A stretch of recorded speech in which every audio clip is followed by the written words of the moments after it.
Hey guys, welcome back to my channel. If you don't know me, my name is Carly Cashman. I'm with Keller Williams Realty, and otherwise known as the Teeny Tiny Realtor.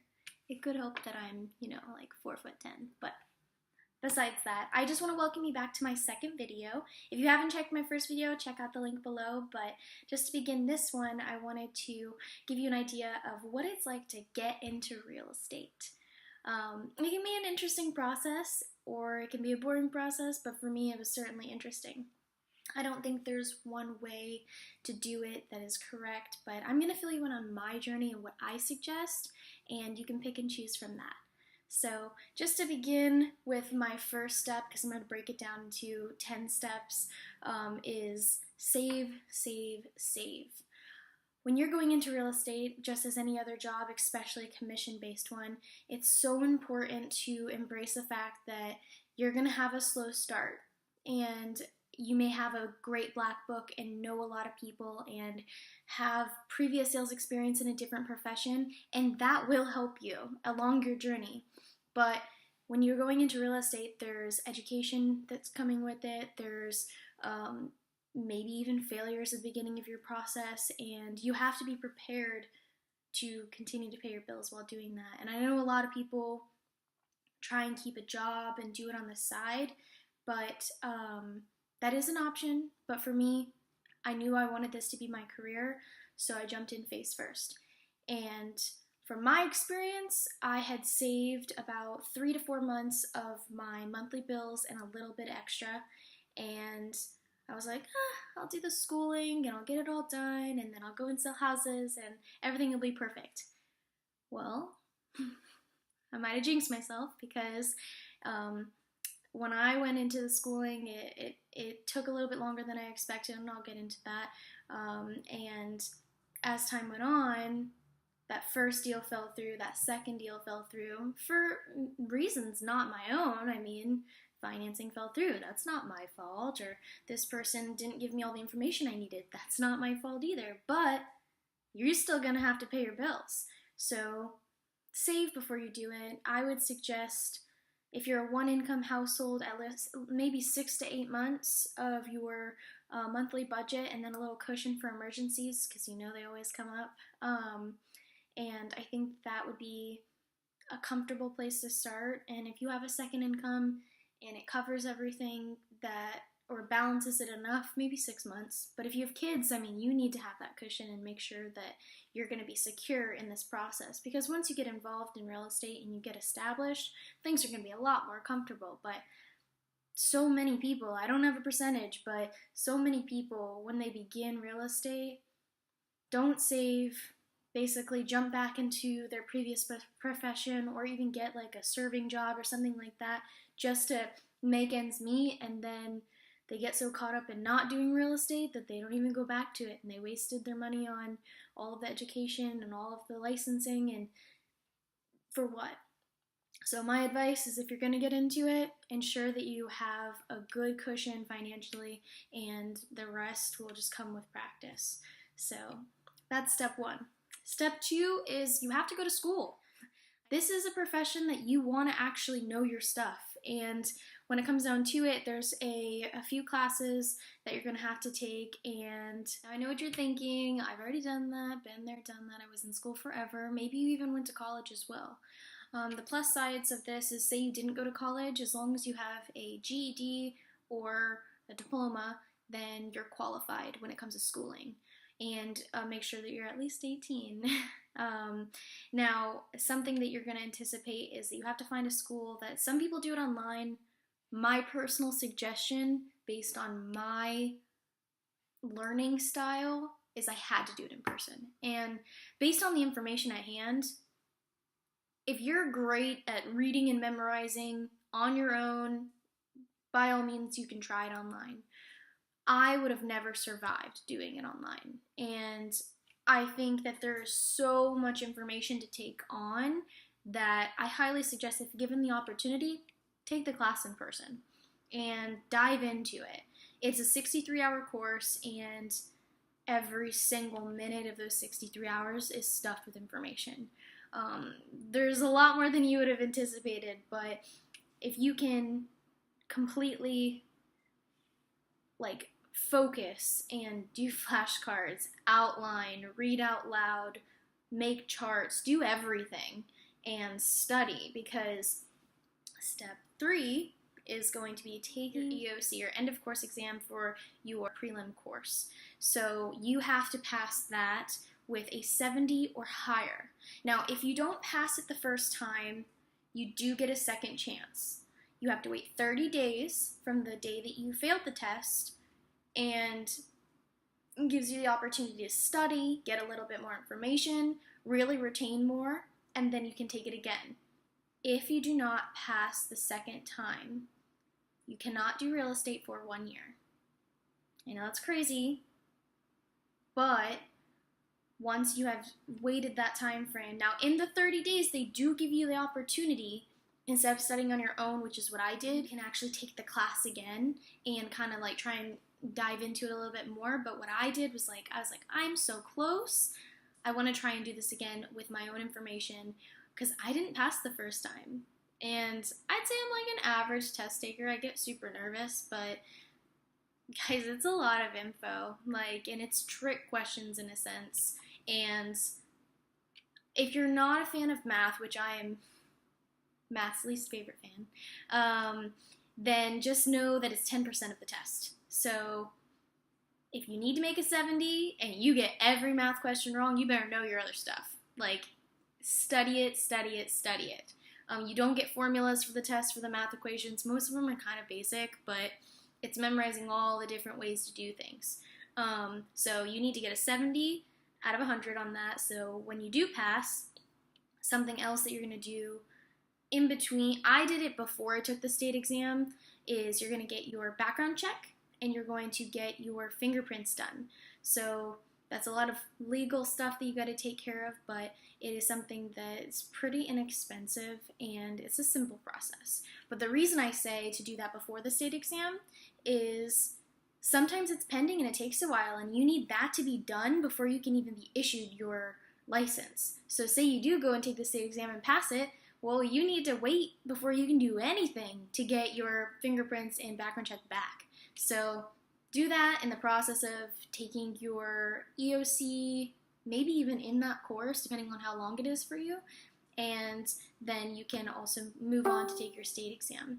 So that is going to be step 4, taking your state exam. Now, this isn't the same thing as the college course that you take for real estate. This is a designated location. There's only usually one in town, and you go in, it's on a computer, and you got headphones on. There's probably 10 of you in that room, and it's very official. And basically, you get an expo board and you get to write down maybe your math or take notes or whatever you got to do, but it's all on the computer. So you click and you move on. It's 100 questions and you need to make a 75 out of 100 on that.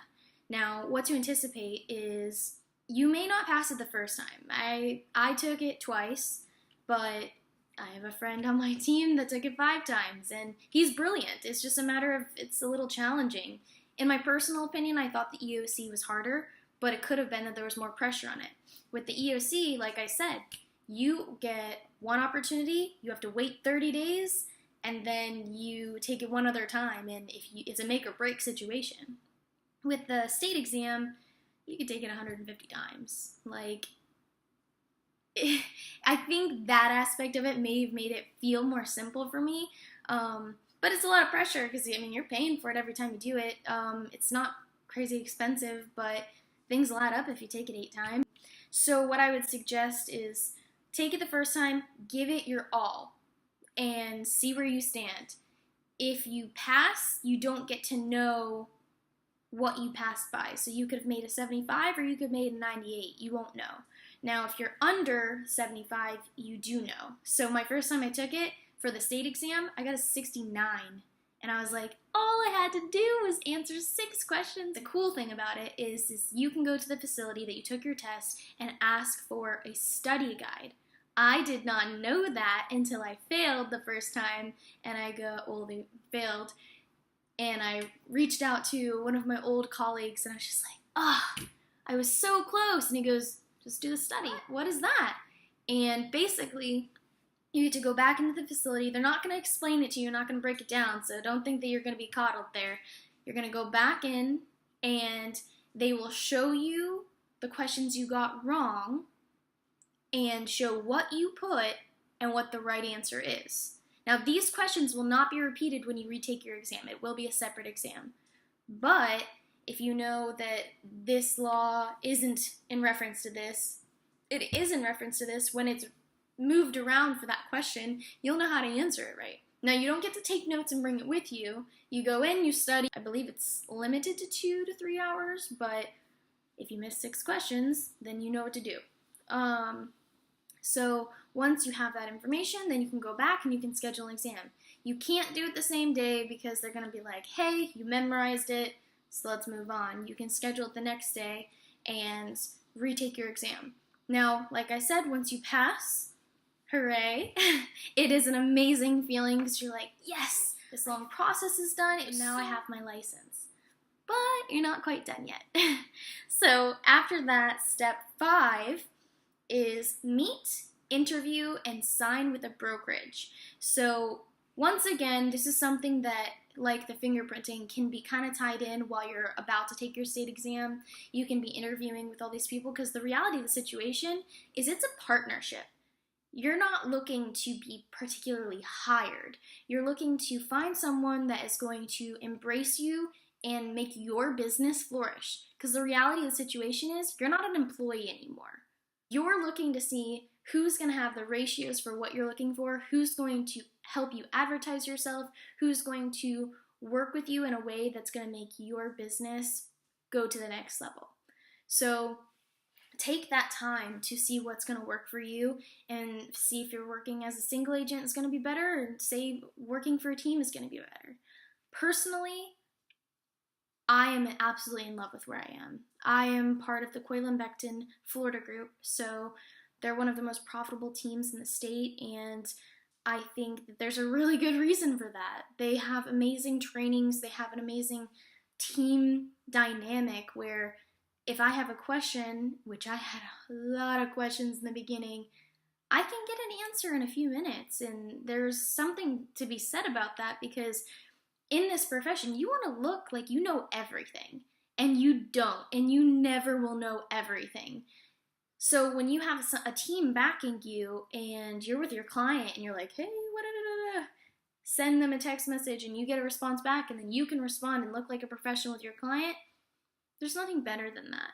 And the support that you get in this new field that is honestly scary at first is huge as well. So I am a big fan of the team dynamic. I would suggest that you at least look into the options for that because the support and the knowledge is awesome, and it assists you in the process of growing as an agent and as an individual in this profession much faster, in my opinion. Because by all means, you will make mistakes, and that's fine. Everyone makes mistakes, and they'll move forward on it. Just having that knowledge basis to kind of dive into and use is also very helpful. It's like having an encyclopedia in your phone of agents. Step 6 is once you've signed with your brokerage, now you have the ability to actually be an active agent, because before you're with a broker, you are a car without gas. You don't have the ability to do anything yet. So once they have activated your license and you're working under a broker, the next step is something I didn't really know about, is you have to go to the NAR or your local, which is ours is LAR, which is the National Association of Realtors. So through them, you're going to have access to the MLS system. So basically what that is my largest tool in my profession. And that's going to show me what listings are active and how to basically shop for my clients and how to find all of the details necessary and see what's available. Because back in the day, you'd have a real estate agent that would just kind of drive around and see what signs are available and go and see what houses are there, but obviously that's not lucrative.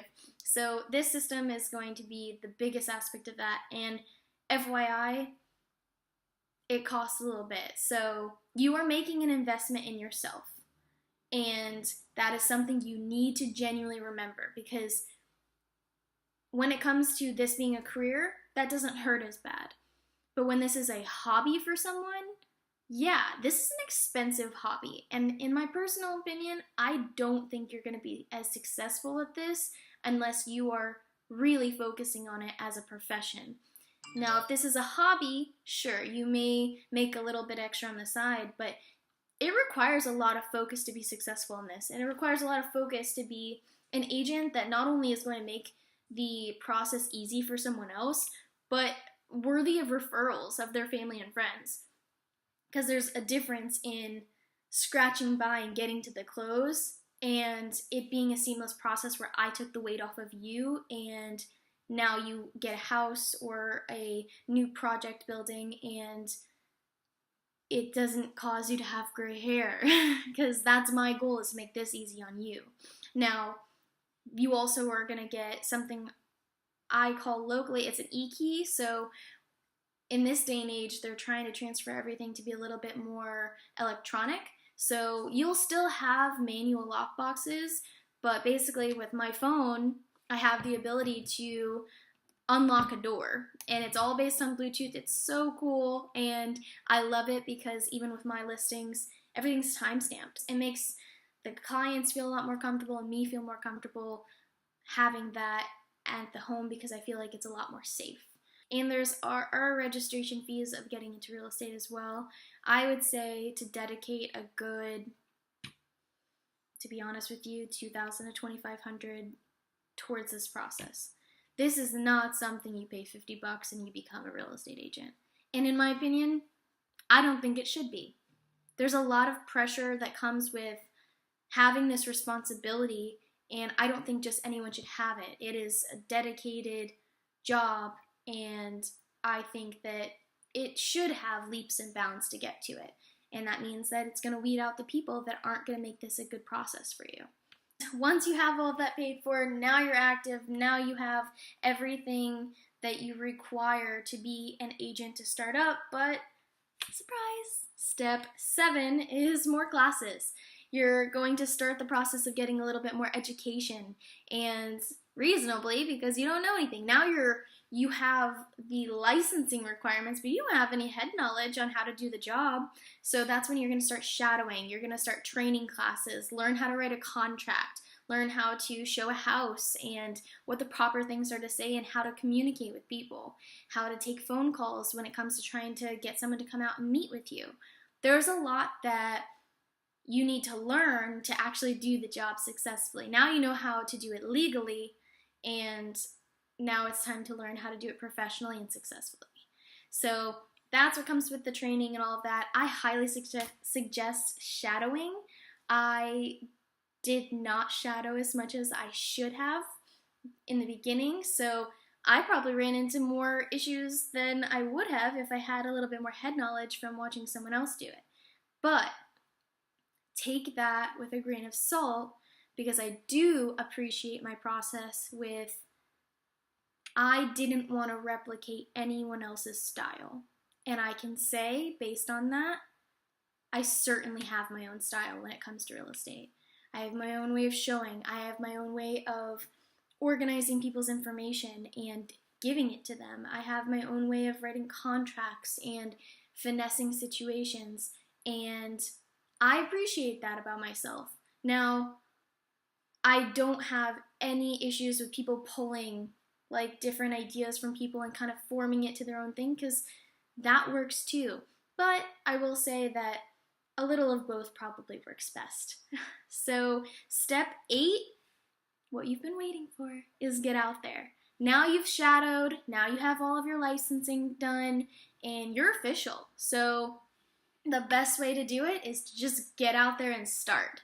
So at that point, you're gonna go on a showing, which sounds so easy, and I laugh now because I was so scared. But if you're a buyer's agent, you're working for your buyer. You are not trying to sell them on the house. Try to not push them on, oh, these cabinets are beautiful. Oh, you could have a big thing here. Ask them what they want. Get them talking. Tell them that you're here to give them what they're looking for. And then when you're a listing agent, sure, you may be biased to the house, but always know that you don't need, if you are trying to push them, if you are trying to push a client so hard, they're not going to buy it. It is a 4-week process and there's plenty of time to think. So don't ever push. If that client isn't the right client, there will be a right client. So just remember that you are catering to someone and you need to keep that as a priority. And step 9 is never stop learning. There are education courses throughout the entire process, so embrace the fact that you will always be learning something new, and that is a beautiful thing. So I continue to learn every single day in this business, and I'm a better agent today than I was yesterday for it. So just keep in mind that you will not know everything ever. And that is, while a scary thought, a humbling thought. So just keep that in mind. And number 10 is don't be ashamed of your journey. Take your time, do your best, make mistakes, and learn from them. So I was very hard on myself that I wasn't this perfect agent when I began. And the thing is that I'm never going to be a perfect agent, but you know what? I'm always going to do my best. And that is enough. So answer those phone calls, answer those emails. Don't sit on something and don't waste time, because in reality, when it comes to real estate, a few hours is a few days, and a day or two is a week or two. So make sure that you are having a work-life balance, but at the same time, remember it's your job and it's not a hobby. So when someone needs something from you, definitely cater to it. And if you need to figure out a scheduling system, like I did in the beginning, say, hey, oh, you need that right now? Well, right now I'm in a meeting, but I'll get with you between 1 and 2 today. Let them know that they're a priority and that you will work with them, and that is a balance. So now you know how to get into real estate, or at least what my journey was. I hope that that helps you. And if you guys have any questions that I didn't touch base on, or you want me to elaborate on anything, please comment below so I can make sure to answer those questions for you. And don't forget to hit subscribe so you can hear my next video. I am actually going to be posting one next Wednesday at 7 a.m. So please stay tuned, and thanks for coming today. Y'all have a great one.